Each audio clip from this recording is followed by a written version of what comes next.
My name is Leila, and I was born in a quiet suburban town to my wonderful parents, Logan and Madison.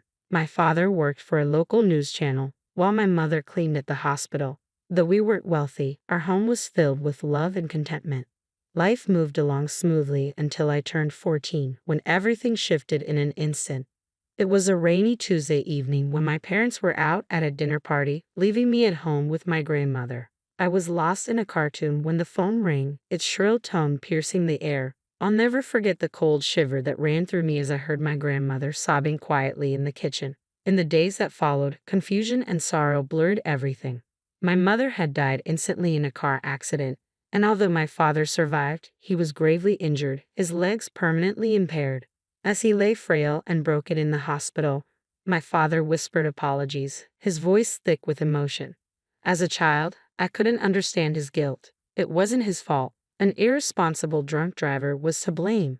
But as I grew older, I came to realize that his apologies were not for the accident itself, but for the hardships we would now face and the profound changes in our lives. Still, my father's spirit was unbreakable.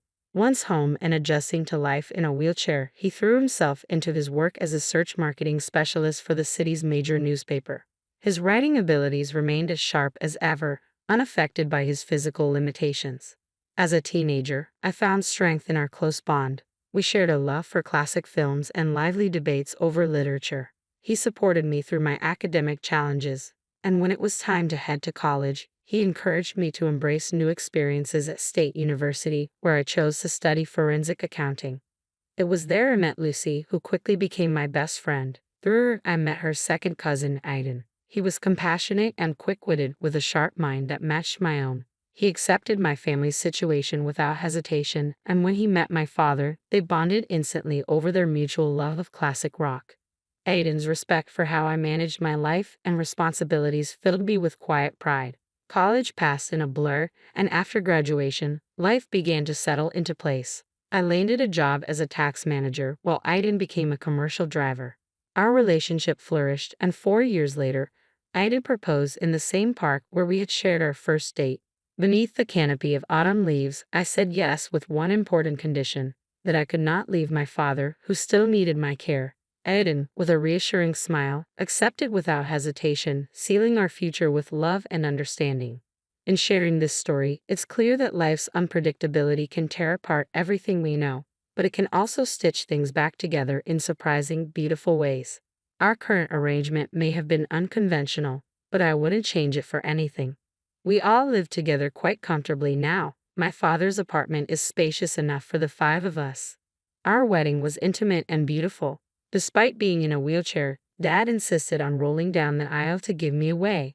There wasn't a dry eye in the room as I held Aiden's hand, feeling like I was living in a fairy tale.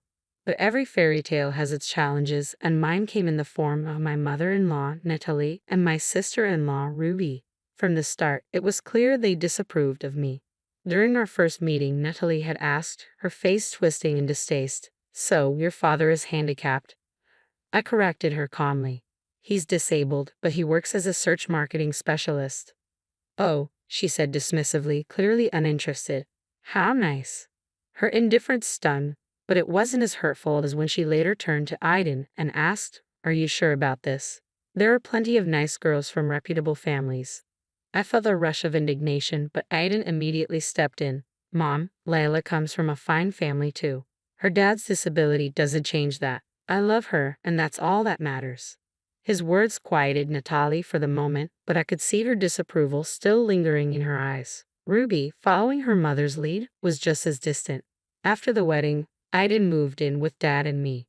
We settled into a comfortable routine. I worked at the tax office, and Aiden spent days on the road.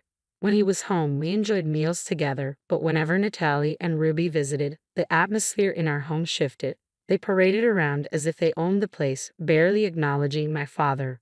Once I overheard Natalie whisper to Ruby, "It's such a pity Aiden ended up with her and her crippled father. What if they have kids? Can you imagine the genes?" I was livid, but I stayed silent for Aiden's sake. I tried to keep the peace, but it was becoming increasingly difficult. One evening, after another tense visit from Natalie and Ruby, I couldn't hold back my tears. Aiden found me crying in our bedroom. Hey, He comforted me, pulling me close. What's wrong? I managed to say through my sobs, your mom and sister. They despise me. They think I'm not good enough for you because of Dad. Aiden's expression hardened. That's absurd. You and Dad are my family now. If they can't accept that, it's their problem, not ours. His words reassured me, but the tension with Natalie and Ruby remained. Over time, Aiden's trucking business thrived, and he was frequently on the road. I missed him during his absences, but I kept busy with work and spent my evenings with Dad. Then, one crisp autumn night, as I helped Dad into bed, Aiden called, his voice full of excitement. Lee, I've been thinking, he began. How would you feel about us buying a townhouse? It would be more accessible for Dad in his wheelchair. He could spend more time outdoors and you could even have a garden to tend to. The more Aiden spoke about the idea, the more intrigued I became. I glanced at my dad, who was trying not to show he'd been eavesdropping on the conversation. What do you think, Dad? I asked, switching the phone to speaker mode. His eyes sparkled with excitement. A garden sounds wonderful, he confessed, a smile breaking across his face. And it would make getting outside so much easier. That was the deciding moment. Over the next several weeks, Aiden and I dedicated ourselves to finding a new home. Eventually, we discovered the ideal place. A spacious townhouse with wide doorways, a wheelchair-accessible shower for Dad, and a lovely backyard. Although taking out a mortgage was daunting, our combined incomes and the rent from Dad's previous apartment made it possible. We moved in on a sunny Saturday in spring, and I'll always remember the joy on Dad's face as he wheeled out onto our new patio. This is perfect, sweetie, he beamed, his eyes gleaming with gratitude. In the months that followed, we settled in comfortably. I started a small vegetable garden, and Dad spent hours outside, enjoying the sunshine and fresh air. Life felt blissful. Then came our housewarming party. We invited friends, colleagues, and yes, Natalie and Ruby. They arrived late as usual and immediately surveyed everything with barely hidden envy. During the house tour, Natalie's calculating glances became obvious. When we reached the master bedroom, she leaned in with a sly grin. You know, Layla, she whispered, this room would be perfect for Aiden and me. Why don't you send your father to a nursing home? Then I could move in here. I was stunned. Excuse me, I managed to say, but she continued, undeterred. Your father isn't well. He doesn't need all this luxury. A nursing home would be enough for him. Before I could respond, she strolled out to the patio, where Dad was chatting with guests. To my horror, she grabbed his wheelchair and began pushing him toward the driveway. Natalie, I shouted, running after her. What are you doing? If you want him outside, he can stay right here. I was furious and shaken. Thankfully, Aiden heard the commotion and came running, his face flushed with anger. Mom, he shouted, his tone sharp. What are you doing? Let go of Logan's chair now. Natalie looked taken aback by his sternness. But honey, I don't want to hear it. Aiden cut her off. You and Ruby need to leave. Now, after they left, Aiden apologized deeply to both Dad and me. I'm so sorry, he said, his voice thick with emotion. I had no idea she'd go this far. Dad reached out, patting Aiden's hand gently. It's not your fault, son. Some people just don't understand what's important. Life gradually found a new rhythm after the housewarming debacle. Natalie and Ruby kept their distance, which was fine by me. Aiden threw himself into his work, taking on longer hauls to help us manage our new mortgage commitments. It was a challenging time, but it ultimately brought us closer as a family, fortified by resilience and understanding. Balancing my role at the tax office with caring for our home and Dad, the years passed seamlessly. Though Aiden was frequently away, his presence at home always brought us joy. My father's health remained stable, and he enjoyed his days gardening or editing from his workspace at home. Then, one fateful day at work, my phone rang. A chill ran through me as the caller introduced himself as Officer Rodriguez from the Highway Patrol. His words washed over me like cold water as he delivered the heart-wrenching news of Aiden's severe accident. The details of the head-on collision blurred together, the gravity of his words not fully hitting until after the call ended. When reality finally set in, I was left with an emptiness I'd never known. Aiden was no longer with us. The following week passed in a haze of grief and arrangements, carried out in a numb state as I struggled to process the weight of the loss. I knew it was crucial to personally inform Natalie, Aiden's mother, about the tragedy. When I called, her initial sharp tone quickly twisted into harsh accusations, blaming me for Aiden's accident. She claimed his demanding work schedule was my fault, her words leaving me stunned and devastated. She ended the call abruptly, leaving me in tears. Aiden's funeral took place on a gray, drizzly day that mirrored the somber mood. Though his mother and sister were notably absent, the community's heartfelt turnout showed how respected and loved he was. My father stood beside me, offering quiet strength as we braved the sadness together. When we returned home, something felt off. The lights were on, and I could hear movement inside. A bizarre sight, especially since I had double-checked that everything was off before leaving. Fearing a break-in on this already heavy day, I cautiously approached with my father. But as we stepped inside, the voices sounded strangely familiar, revealing a shocking twist. In the living room, I found Natalie and Ruby, surrounded by boxes and scattered furniture. "What on earth is going on?" I asked, confusion briefly breaking through my sorrow.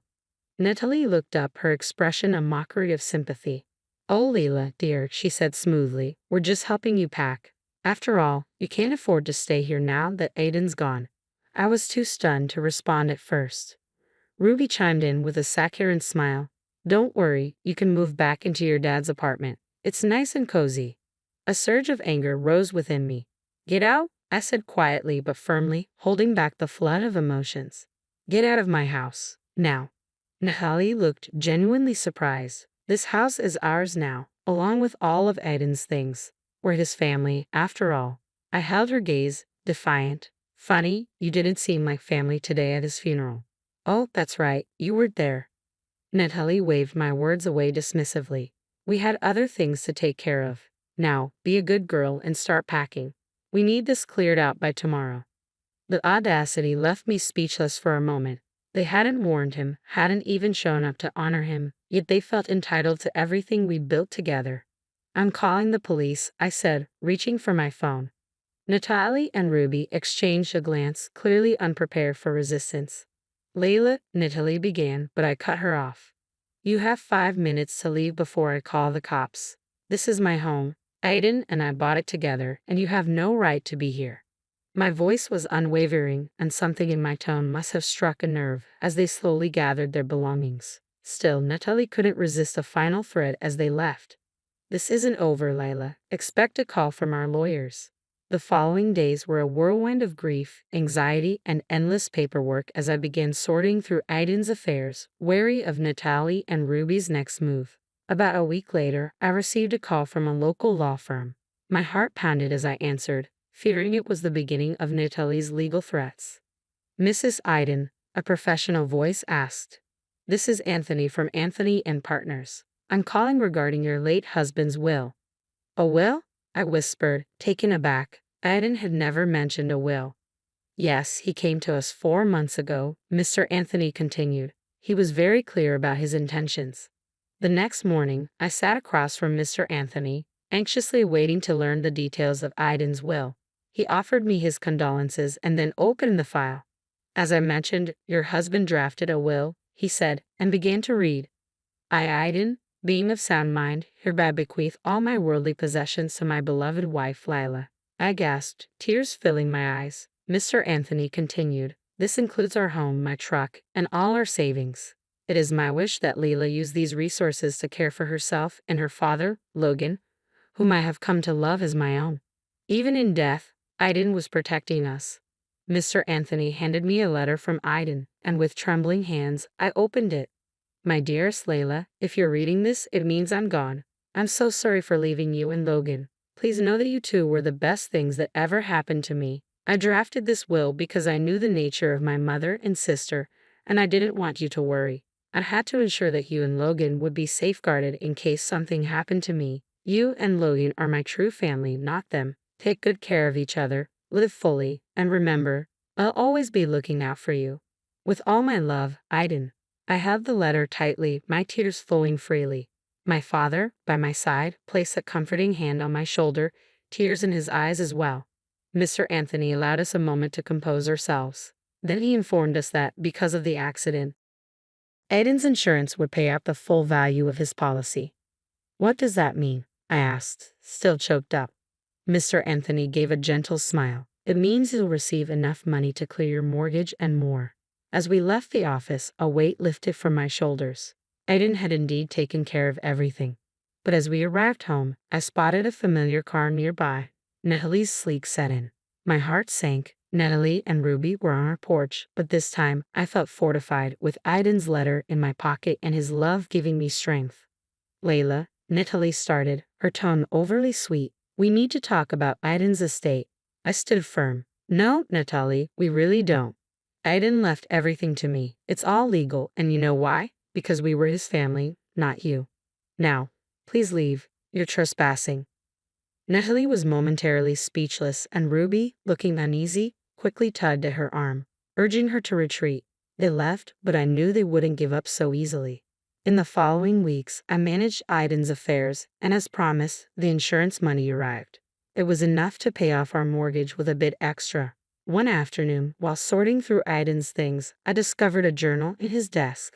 Inside were his handwritten plans and dreams, including starting a college fund for the children we hope to have. Reading his words, I felt a deep ache for the future we had planned together. That night, I struggled to sleep, haunted by what might have been. When I finally drifted off, I dreamed of Aiden, smiling and reassuring me that everything would be okay. I awoke with a strange sense of peace, but the following days brought a new, persistent queasiness. At first, I thought it was stress. But soon, a nagging thought crept in. After a week of wondering, I went to the pharmacy and bought a pregnancy test, my hands shaking as I waited for the result. When I finally looked, 2 distinct blue lines confirmed my suspicion.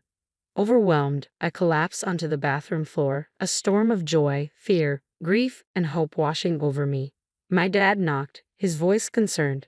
Layla, everything okay in there? I opened the door, tears streaming down my cheeks, and held up the test. I'm pregnant, Dad. He pulled me into a tight embrace, comforting me with the same tenderness he had shown me when I was a child. It's okay, he soothed. You're not alone in this. This baby is a blessing, a part of Aiden that will live on. His words resonated deeply. This child was not only a continuation of my love with Aiden, but also a symbol of new beginnings. My fears started to dissolve, replaced by a newfound strength. You're right, I said, wiping away my tears. This baby is a blessing and will be just fine. Dad smiled warmly, his eyes crinkling with affection. That's my girl. Now, let's get something to eat. You're eating for 2 now. As we went to the kitchen, I felt a renewed sense of hope and purpose. Dad became my rock, constantly encouraging me as we prepared for the baby's arrival. One sunny afternoon, while I was tending the garden we had built together, a familiar car pulled up, breaking the peaceful moment. It was Natalie and Ruby. They approached the porch with expressions of discomfort and desperation. Layla, Natalie began, her sharp tone now softened by circumstance. We need to talk. We've hit some hard times. Could we possibly stay in your dad's old apartment, just until we get back on our feet? Their audacity stunned me, but I remained calm. I'm sorry, but that's not possible, I said firmly. I don't wish to maintain contact with either of you anymore. Natalie's gaze dropped to my belly, her face twisting with disdain. You're pregnant already, you little? Her words dripped with venom, but I stayed composed, refusing to let her affect me. My personal life is none of your business, I replied calmly. Natalie, realizing she was defeated, huffed in frustration before turning on her heel, pulling Ruby along. As they left, a profound peace washed over me. I had defended my family and upheld my dignity, and I knew, without a doubt, that Aiden would have been proud.